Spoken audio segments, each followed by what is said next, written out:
بسم اللہ الرحمن الرحیم۔ یہ اناٹمی کا تھرڈ لیکچر ہے ڈائجسٹو سسٹم کے بارے میں۔ ڈائجسٹو انسان کا وہ نظام ہے جو ہمارے خوراک کو باڈی کے اندر ڈائجسٹ کرتا ہے۔ ڈائجسٹو پاتھ وے کے مختلف آرگنز ہیں۔ پہلا آرگن جو ہے ماؤتھ ہے، دوسرا ہے پیرنکس، تیسرا ایسوفیگس، چوتھا اسٹمک، پانچواں اسمال انٹسٹائن اور چھٹا لارج انٹسٹائن۔ ماؤتھ کی اناٹمی، سب سے پہلے ماؤتھ کی اناٹمی۔ ماؤتھ جو ہے یہ ڈائجسٹو سسٹم کا پہلا آرگن ہے۔ اس کو بکل کیوٹی لاطینی زبان میں بھی کہتے ہیں۔ ماؤتھ میں جو ہے 32 دان ہوتے ہیں۔ اس کے اندر زبان ہوتی ہے، اس کے اندر سلیوری گلینڈ بھی ہوتے ہیں۔ ماؤتھ کے اندر 3 ٹائپ آف سلیوری گلینڈ ہے، پیروٹڈ گلینڈ، سب لنگل اینڈ سب مینڈیبولر، جس کا کام یہ ہے کہ یہ سلائیوا پروڈیوس کرتا ہے۔ سلائیوا کے اندر ایمائلیز انزائم ہوتے ہیں جو خوراک کو ڈائجسٹ کرتا ہے۔ ماؤتھ کا جو نیچے والا فلور ہے اس کو سافٹ پیلٹ کہتے ہیں، اور اوپر والے فلور کو ہارڈ پیلٹ کہتے ہیں، جو ماؤتھ کو نوز سے الگ کرتا ہے۔ اس کے علاوہ لپس جو ہے یہ خوراک کو دوبارہ باہر نکلنے سے روکتے ہیں، اور یہ دانت وغیرہ خوراک کو چھوٹے اجزاء کو تبدیل کرنے میں مدد کرتا ہے۔ پیرنکس، ماؤتھ کے بعد خوراک پیرنکس کے اندر چلی جاتی ہے، یا اس کو اردو میں حلق بھی کہتے ہیں۔ یہ ریسپیریٹری سسٹم کا بھی پارٹ ہے۔ پیرنکس کے بیسیکلی 3 پارٹس ہیں، نیزو پیرنکس، اورو پیرنکس اینڈ لیرنجو پیرنکس۔ تو خوراک ماؤتھ کے بعد اورو پیرنکس میں چلی جاتی ہے۔ اس کے بعد یہ پیرنکس میں ایک ڈھکنا سا ہوتا ہے جس کو کہتے ہیں ایپیگلوٹس۔ تو خوراک کو نگلنے کے دوران گلوٹس کو بند کرتا ہے، جس کی وجہ سے خوراک ڈائریکٹلی ایسوفیگس میں چلی جاتی ہے۔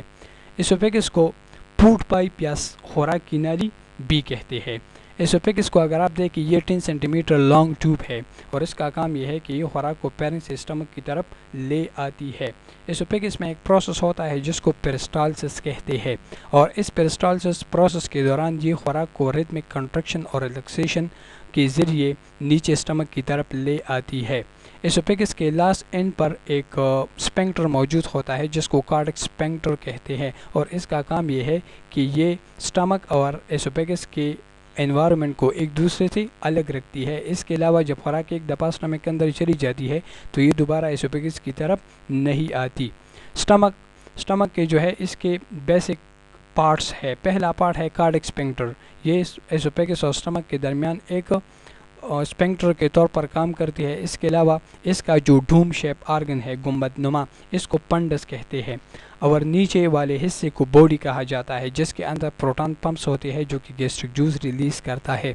اسٹمک کے لاسٹ پارٹ پر ایک اسپینکٹر موجود ہوتا ہے جس کو کہتے ہیں پائلورک اسپینکٹر، اور یہ پائلورک اسپینکٹر اسٹمک اور اسمال انٹسٹائن کے درمیان ایک دیوار سا ہے، یا یہ اسمال انٹسٹائن اور اسٹمک کے درمیان ایک گیپ ہے۔ اسٹمک جو ہے یہ ڈائجسٹو سسٹم کا ڈائلیٹڈ پارٹ ہے، یعنی پھولا ہوا حصہ ہے، اور خوراک اس میں بہت زیادہ ٹائم تک رہتی ہے، جس کی وجہ سے ہمیں بھوک جو ہے 7-8 گھنٹوں کے بعد لگتی ہے۔ اسمال انٹسٹائن یا چھوٹی آنت، اس کی لمبائی جو ہے یہ لارج انٹسٹائن سے زیادہ ہے، لیکن اس کو اسمال انٹسٹائن اس وجہ سے کہا جاتا ہے کیونکہ اس کا ڈائمیٹر شارٹ ہے۔ اس کی بیسیکلی 3 پارٹس ہے۔ The first part of small intestine is called duodenum, the second part is jejunum and the third part is ileum. تو سب سے پہلے خوراک ڈیوڈینم کی طرف آتی ہے، اسٹمک کے بعد ڈیوڈینم کی طرف آتی ہے۔ ڈیوڈینم میں خوراک ڈائجسٹ ہوتی ہے کیونکہ یہاں پر بائل کی سیکریشن ہوتی ہے فرام لیور تھرو بائل ڈکٹ، اور پنکریاس سے پنکریاٹک جوس پنکریاٹک ڈکٹ کے ذریعے ڈیوڈینم میں آ کر خوراک کو ڈائجسٹ کرتی ہے۔ پھر ڈائجسٹڈ فوڈ ایلیم میں اسمال فنگر لائک پروجیکشن ہوتے ہیں جس کو ویلائی اور مائکرو ویلائی کہتے ہیں۔ اس کے ذریعے یہ فوڈ خون میں ایبزارب یا جذب ہو جاتی ہے۔ لارج انٹسٹائن یا بڑی آنت، اس کو لارج انٹسٹائن اس وجہ سے کہتے ہیں کیونکہ اس کا ڈائمیٹر جو ہے وہ لارج ہے۔